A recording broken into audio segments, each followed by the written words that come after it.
ย่ำน่ะเดิน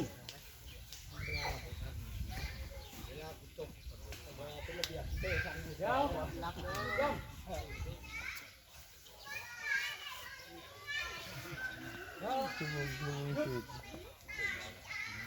เอาเลยเอาเลยเรื่องหวานวะหวาน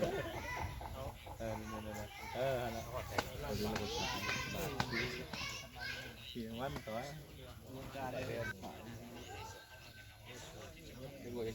น่ะเดิน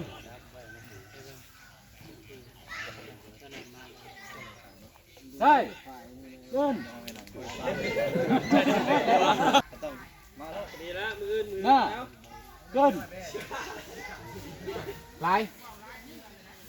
ได้เดินอยากขาเนาะ